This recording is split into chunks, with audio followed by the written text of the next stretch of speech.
La direction générale de la marine marchande, devenue agence congolaise des affaires maritimes, monte au créneau. Dans un communiqué officiel, son staff dirigeant refute avec fermeté les accusations formulées par l'intersyndicale qui regroupe le CIMAR et le CIPROMAR. L'administration dénonce les allégations qu'elle qualifie de mensongères et diffamations et réaffirme son engagement en faveur du dialogue social. Par le présent communiqué, le staff dirigeant de la marine marchande dénonce et condamne fermement avec la dernière énergie ces informations mensongères et diffamatoires dont le seul but est de méconnaître les efforts consentis par l'administration dans l'amélioration des conditions de travail des agents publics de l'État en service à la direction générale de la marine marchande et de jeter le discrédit non seulement sur le directeur général de la marine marchande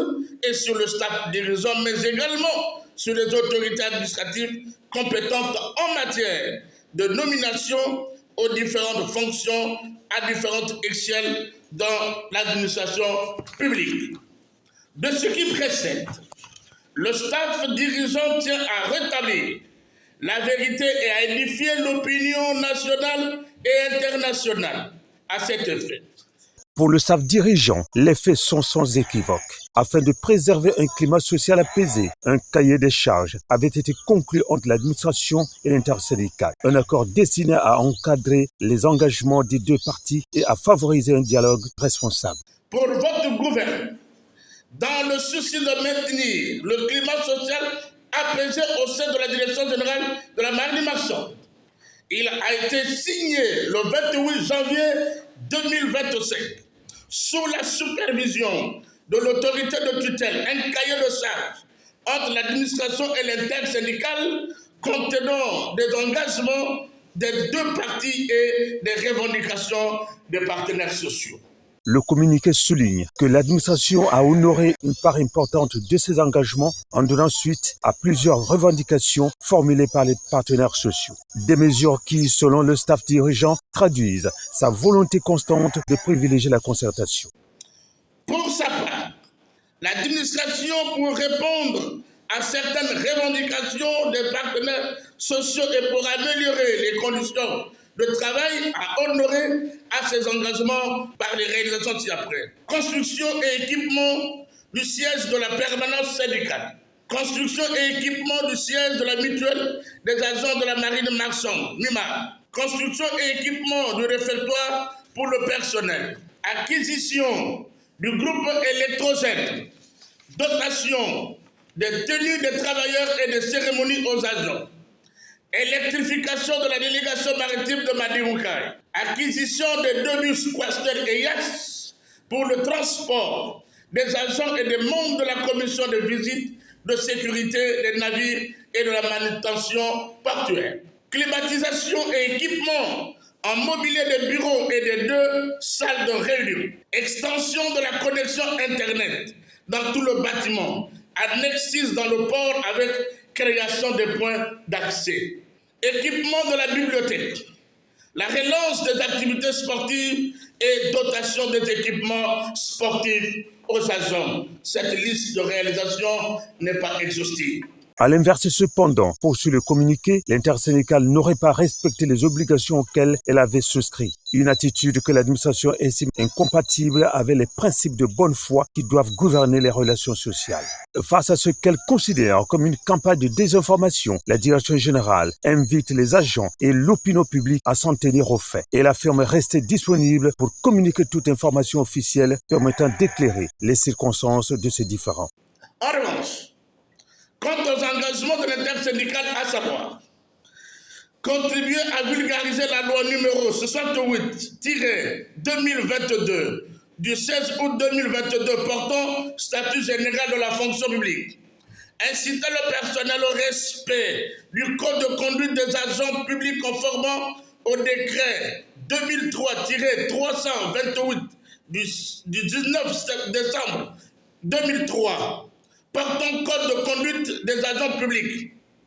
Vulgariser le décret 2003-267 du 14 novembre 2003 fixant la composition et le fonctionnement des conseils de discipline, leurs règles de procédure. Inciter le personnel du respect des jours et des horaires de travail, conformément au décret 95/85 du 14 avril 1995, fixant les horaires de travail dans des administrations et des établissements publics administratifs. Respecter les limites du champ d'action d'une organisation syndicale conformément aux missions d'une structure syndicale édictée par les statuts ou les textes fondamentaux.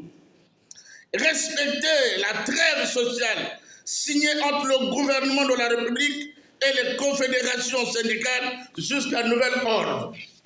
Privilégier le dialogue constructif et fécond pour trouver des compromis utiles.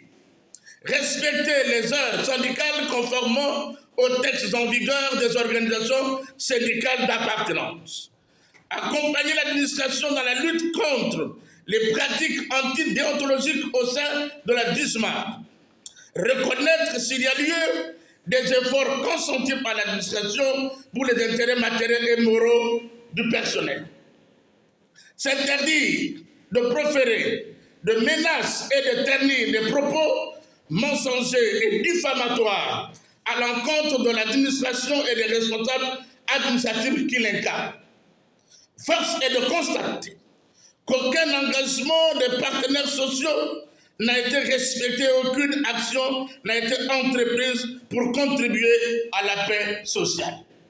Le SAF dirigeant réaffirme par ailleurs que le dialogue demeure la seule voie susceptible de préserver la sérénité au sein de l'institution. Il renouvelle sa disponibilité à échanger avec l'ensemble des partenaires sociaux dans un esprit de responsabilité. À ce qui précède, le staff dirigeant de la marine marchande invite l'opinion nationale et les agents à faire preuve de discernement, à se faire leur propre opinion en vérifiant les informations à la source et de ne pas prêter l'oreille aux détracteurs et aux oiseaux de mauvaise augure qui instrumentaliseraient les syndicats pour leurs propres intérêts.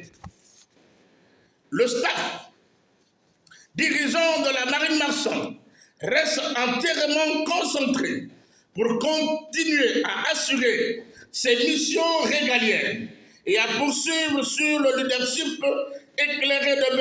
Josué Rodrigue Ngodiba, ministre des Transports, de l'Aviation civile et de la Marine marchande, le chantier de la mutation effective de la Direction générale de la Marine marchande en Agence congolaise des affaires maritimes, en sigle ACAM, créée récemment par loi numéro 46-2025 du 31 décembre 2025, avec le statut juridique d'établissement public à caractère administratif doté d'une personnalité morale et l'autonomie financière. Aussi, le staff dirigeant de la marine marchande se tient à la disposition de toute personne ou institution publique ou privée souhaitant obtenir des informations avérées et authentiques avec preuves matérielles en rapport avec la situation sociale et les conditions de travail des agents de la Direction générale de la marine marchande qui sont d'ailleurs acceptables et humaines. Cette démarche s'inscrit dans la dynamique impulsée par le ministre des Transports, de l'Aviation civile et de la Marine marchande qui avait réuni l'ensemble des organisations syndicales des structures placées sous sa tutelle. Les orientations arrêtées à cette occasion n'auraient malheureusement pas été respectées par l'intersyndicale de la Marine marchande. Aussi, aux partenaires sociaux, le staff dirigeant de la marine marchande reste ouvert au dialogue social constructif pour trouver des compromis utiles, comme il a été prescrit par son Excellence, M. Denis Sassou Nguesso, président de la République, chef de l'État, lors de son message devant le Parlement réuni en congrès à l'occasion de la journée commémorative de la proclamation de la République du Congo, le 28 novembre 2024, nous citons. Seul le dialogue constructif et fécond peut permettre de trouver des compromis utiles et sauvegarder l'outil du travail. Fin de citation. Le staff dirigeant réitère sa volonté de privilégier un dialogue social permanent. Il exhorte les partenaires sociaux à agir dans le respect des engagements librement consentis dans l'intérêt supérieur du service public et de la stabilité de l'administration. C'est dans le même esprit que M. Josué Rodrigue Ngodiba, ministre des Transports, de l'Aviation civile et de la Marine marchande, autorité de tutelle, a entrepris le lundi 6 juillet 2026 à Brazzaville l'ouverture du dialogue social avec des représentants des sections syndicales représentatives évoluant au sein des différentes structures sous tutelle, y compris bien entendu les sections syndicales de la Direction générale de la Marine marchande, à savoir CIMA et CIPROMA. Cependant, 10 jours après la séance de travail avec l'autorité de tutelle, qui dès sa prise de service en avril 2026, faut-il le rappeler, a toujours privilégié le dialogue social comme seul moyen de résoudre des conflits sociaux. L'intersyndicale de la Direction générale de la Marine marchande a fait une sortie médiatique dont le seul objectif était de faire croire à l'opinion nationale et internationale qu'il y a péril en la demeure, que la situation sociale des agents est extrêmement grave et les conditions de travail à la Direction générale de la Marine marchande sont indécentes, ce qui n'est pas la réalité sur le terrain. En définitive, le staff dirigeant de la Marine marchande exhorte les partenaires sociaux à la responsabilité, à la bonne foi, au respect des engagements pris librement et sans contrainte pour le maintien du climat social apaisé et aussi à faire montre de leadership syndical tout en apportant leur pierre à l'édifice pour l'accélération de la marche vers le développement au secteur maritime de notre cher et beau pays. Enfin, le staff dirigeant de la Direction générale de la Marine marchande réitère sa ferme volonté à privilégier le dialogue social et invite une fois de plus les partenaires sociaux à revenir sur la table des négociations pour l'intérêt de tous.